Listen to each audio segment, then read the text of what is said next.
Tonight, real estate sales may be cooling off in the rest of the country, but home sales in Saskatchewan are red hot. Also, a woman whose drunk driving killed a family in Saskatoon 6 years ago will serve the rest of her sentence in the community. 3, 2, 1. Canada Post unveils a stamp honoring Canada's longest-serving chief, Marianne de Walker-Pelletier from the Okanese First Nation. This is CBC Saskatchewan News.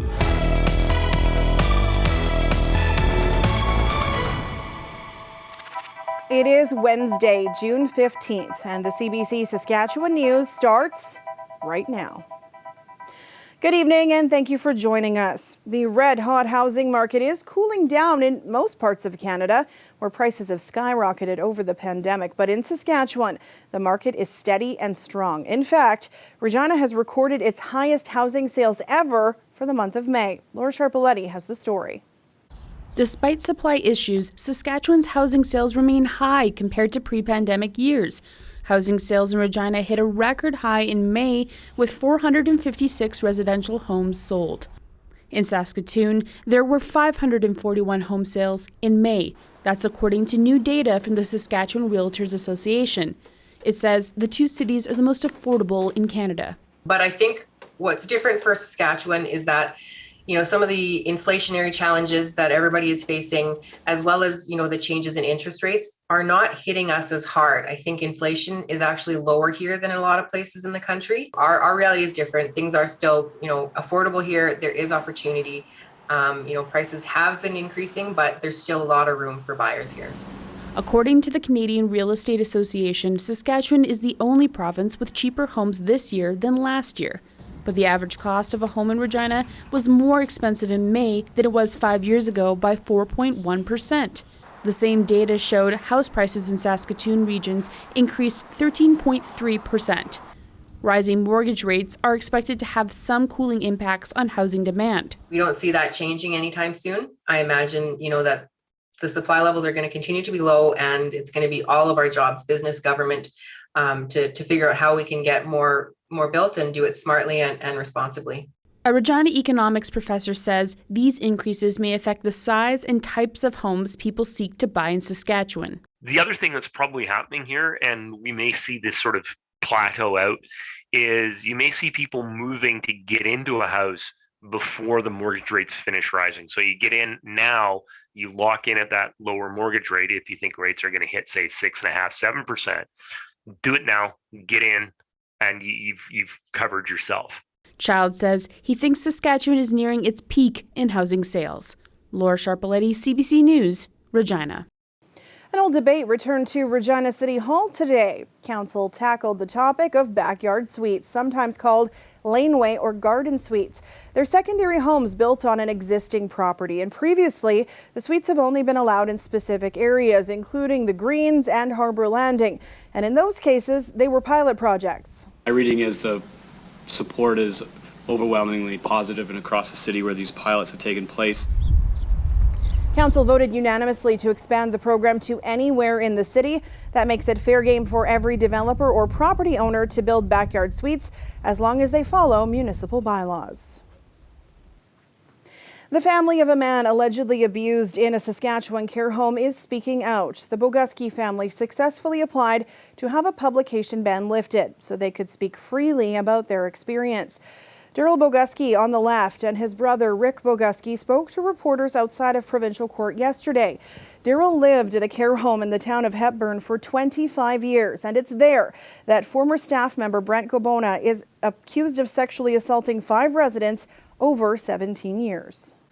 We thought that Brent Gobona would be here, and this would be the first time that Daryl and I would face Brent Gobona as his accuser. So we wanted to be here and look him in the eye, and I wanted him to see Daryl. The accused, Brent Gobona, was not in court. By phone, he told the judge he has COVID. Gobona also says he hasn't found a lawyer yet. He will be back in court July 13th in Rosthern. A woman who pleaded guilty to 4 counts of drunk driving causing death is serving the rest of her sentence in the community. Catherine McKay has been given a statutory release, which is mandatory for most who serve 2/3 of their sentence. She was handed 10 years back in 2016. That January, McKay was 3 times over the legal limit when she drove through an intersection near Saskatoon, killing a family of 4. The Parole Board of Canada decided to impose some conditions on her release. McKay will have to stay away from drugs and alcohol. She also will not be allowed to drive. The Parole Board says her risk to reoffend is low. The city of Saskatoon is celebrating upgrades to its wastewater treatment plant. The mayor says the project may not be sexy, but it's important.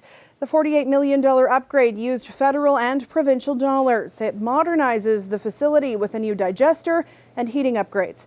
Mayor Charlie Clark also touted a sustainable energy feature.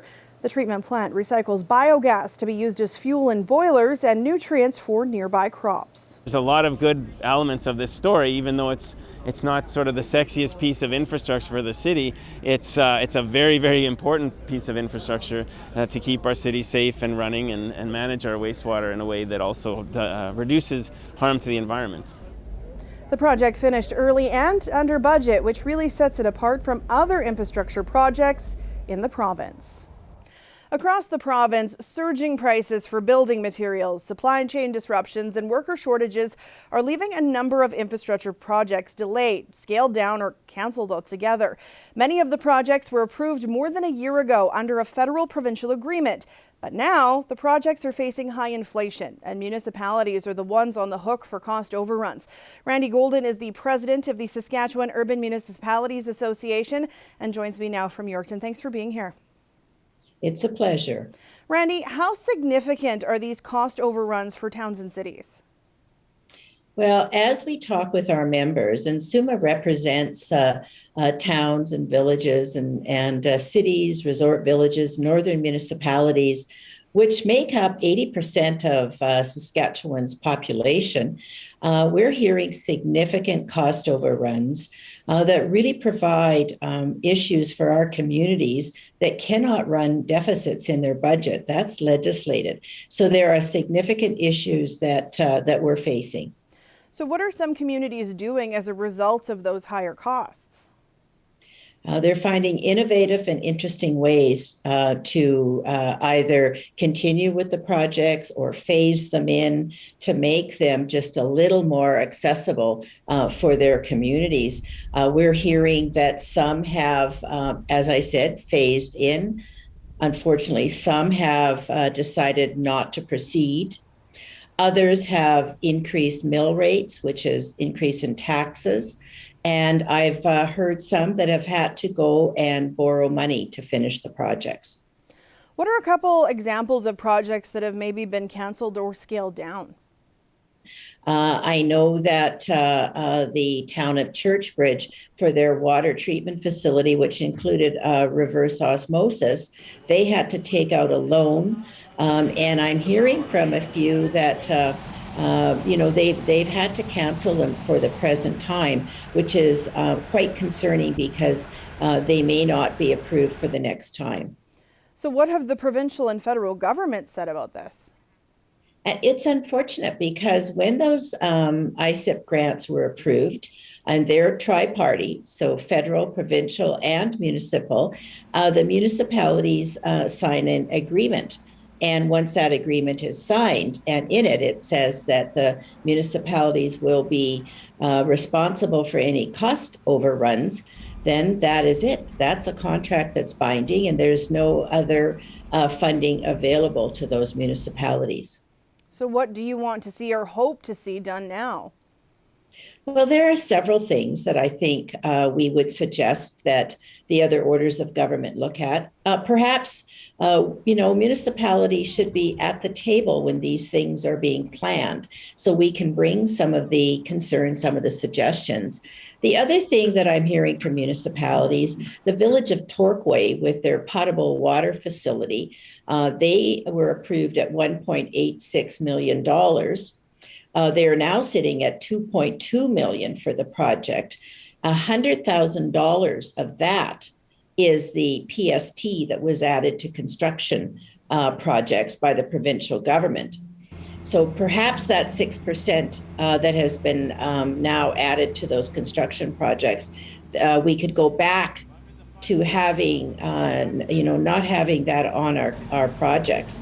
We do get through revenue sharing 0.75% for revenue sharing from PST, but that does not compare with 6% that's now added to multi-million-dollar projects. No kidding. Well, Randy, thank you so much for your time.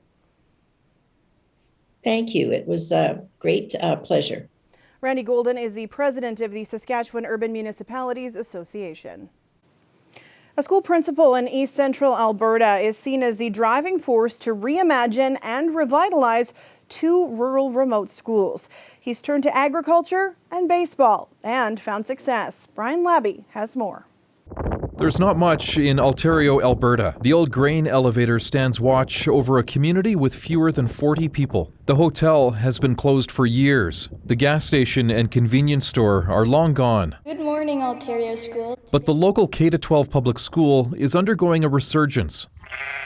It's happening in part because of these sheep, cows, and chickens. This farm operation behind the school is Ontario's Agriculture Academy, an addition to the school conceived by Principal Kevin Van Lagen, who calls himself the Prairie Principal. The main theme here in Ontario was agriculture, and everyone said, that's what we do well, let's celebrate it, let's embrace it, and can we bring agriculture into our school in some way, shape, or form? So that was really the beginning of reviving the school to a point of that where we are today, where we say we're actually thriving.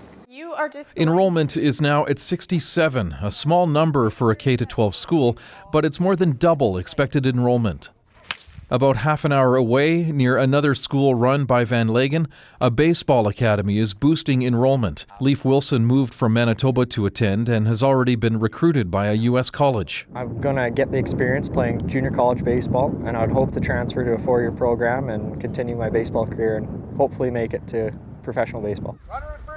The academy is also playing a role in boosting minor league baseball registration. In nearby concerts, 160 kids have signed up in a village of 700. Those big boys in the school, they've been pretty good role models to these kids and the kids over at the other diamonds. So I think that everybody just wants to play baseball. Perfect. Back at the Ontario school, longtime teacher Maggie Beyer says her Prairie Principal is a visionary. Rebuilding our community, rebuilding our school, it's been actually quite amazing to see how it's grown.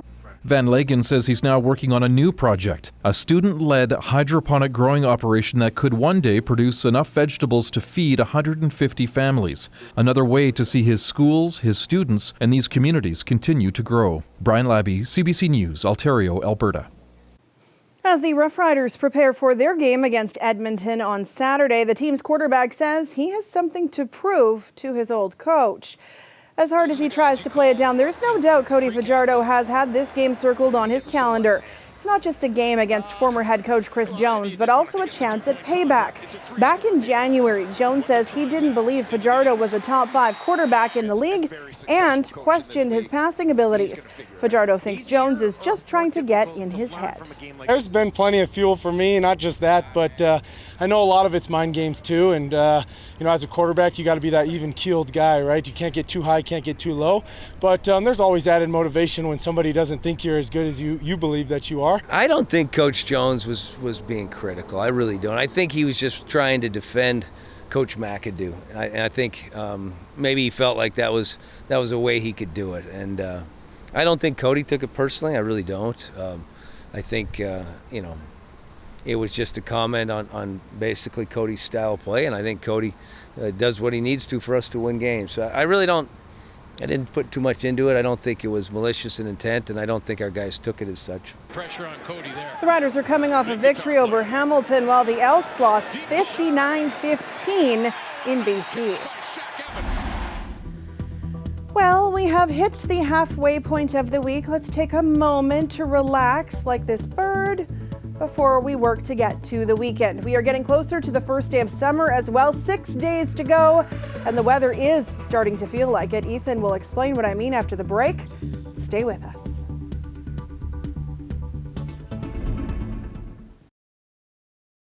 This weather update is brought to you by Capital Ford Lincoln. The exclusive export event is back.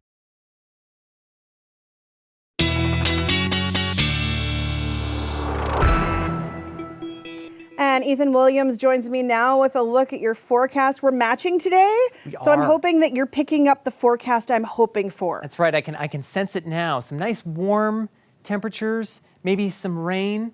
No more rain. Well, too bad. More on the way. Just a little bit though, not too much. We have had a lot in the last 24 hours. Yesterday's rainfall totals from Environment Canada and volunteer reports as well. Close to 60 millimeters in Meadow Lake, Nipawin and Isle Lacrosse coming in with over 30, and La Ronge and Emma Lake coming in around the 30 mark. Everyone else just a bit less than that. It's been quite soggy, and we still do have rainfall warnings in effect for the western half of the Churchill region and the south end Brabant Lake area. Those shouldn't be around with us too much longer, though. That's the good news. It looks like that system will really lose steam tonight, and then rain will drop off. The southwest corner still seeing wind warnings at this point. Again, I don't think these are going to be around for too much longer either, because winds are going to quickly diminish overnight. Gusts close to 90 kilometers an hour in that part of the province earlier today. And that system is still going. It is losing steam, as I say, as it moves through Saskatoon, and there are some showers just west of Regina at this point. Some heavier pockets around Yorkton, but that's starting to move into Manitoba. They really don't need it in the southwest part of that province after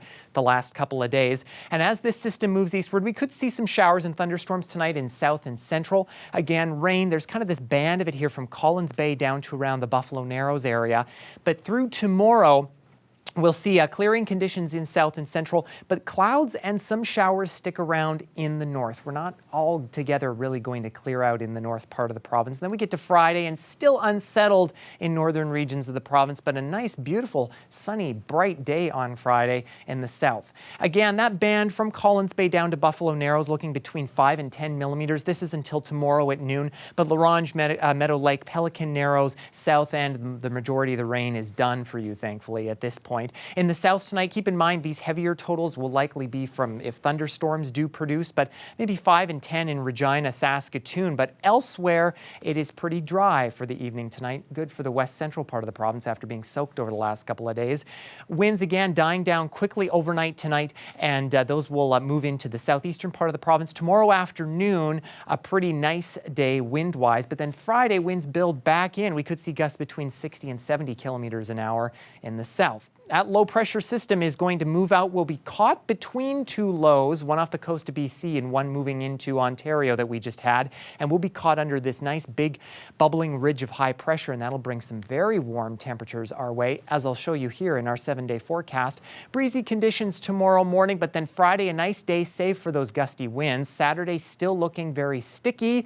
Father's Day, I would suggest an earlier tea time if you're in Regina before showers and thunderstorms build in through the afternoon. And a nice warm up in Saskatoon too. Saturday looking at a high of 31 with a mix of sun and clouds. Could be a little rainier Father's Day there. But you know, Sam, I think Friday we should just take this whole show outside.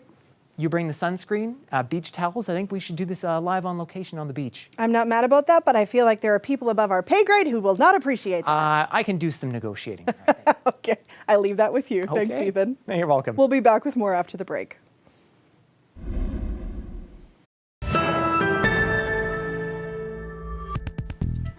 The Manitoba government revealed today how it plans to share $2.5 million, money it pledged last year to help find and commemorate unmarked graves at former residential schools. Cameron McIntosh brings us the details and a warning, this story does contain distressing details. These are the former residential school grounds in Portage la Prairie. Behind that teepee, the residential school building is actually still standing. It's now a National Historic Site. It operated between 1913 and 1975. In that time, hundreds of students from several communities attended school here. Some of them went missing. To this very day, elders in the community say they believe that some of those children are buried in unmarked graves on these grounds. Now, over the years, parts of these grounds have been searched. No bodies have been found. but the entire grounds have not been entirely searched. Today, the province of Manitoba recommitted to a promise of $2.5 million to help search these grounds and the grounds of other former residential schools in this province. Manitoba had about 19 residential schools over the course of the residential school system. That money is being split now between about a dozen First Nations communities and organizations, which will determine how best to use it. Money Indigenous leaders say is long overdue in this province. Every child matters, and it is our duty to help First Nations, Inuit, and Métis reclaim the dignity of these children as human beings whose ties with their loving families and communities were tragically severed because of the residential school system. We are here today to express our commitment to the truth. We are here to talk about the values that must guide efforts to advance reconciliation and justice. We are here to press for continued accounting for the crimes and cruelty imposed on our children, their families, and their nations. Crimes, neglect, and cruelty imposed on tender children for no more reason than for their race and ethnicity. Now, $2.5 million spread out over 19 former residential school sites will get spread very thin. Today, Indigenous leaders in Manitoba are calling this a beginning, saying that they're also calling for sustainable funding over the long term from both Manitoba and the federal government. Cameron McIntosh, CBC News, Portage Prairie, Manitoba. The National Indian Residential School Crisis Line provides support to any survivors and others affected. To access emotional and crisis referral services, call 1-866-925-4419.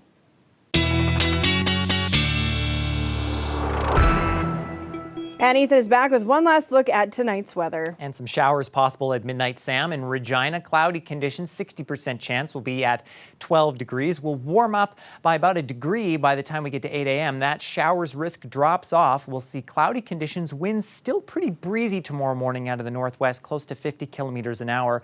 But those will start to taper off as we get to the noon hour. We'll see clearing and 19 degrees on the way to a high in the low to mid 20s tomorrow. In Saskatoon, just cloudy conditions tonight, pretty gusty northwest winds. But again, same thing here. We will get a little bit of clearing by 8 a.m. tomorrow morning. Those gusts start to back off a little bit. And then as we get to the noon hour, we see a mix of sun and cloud, 18 degrees, and those winds should die off through the afternoon, Sam. All right. Thanks, Ethan. You're welcome. And before we leave you tonight, Canada Post has unveiled the third and final stamp featuring Indigenous leaders to mark National Indigenous Peoples Day. Leslie Jones phoned me, and she said, "You're going to be on a stamp." Are you kidding? I said, "I don't want anybody licking me." Former Okanese First Nation Chief Marianne Day Walker-Pelletier was given the honor in front of a large crowd in Fort Qu'Appelle, all there to witness the unveiling of a stamp in her likeness. Now retired, Day Walker-Pelletier was Canada's longest-serving chief with nearly 40 years in the role. She was also appointed a member of the Order of Canada in 2018. Many years ago, when they signed treaty, they prayed for us to be here, all of us. We are that generation that they talk about. We are that generation that should make a difference in our lands and our people. We are that generation to strive forward together. 2 out of the 3 leaders featured are from Saskatchewan. Earlier this week, politician, activist, and writer Harry Daniels was honored as well. The stamps go on sale June 21st. And that is it for us tonight. For news anytime, you can head to cbc.ca/sask or subscribe to the CBC Saskatchewan YouTube channel. Glenn Reed will be back with more local news at 11. We're back tomorrow at 6. Up next, Stanley Cup hockey. Thanks for watching and have a great night.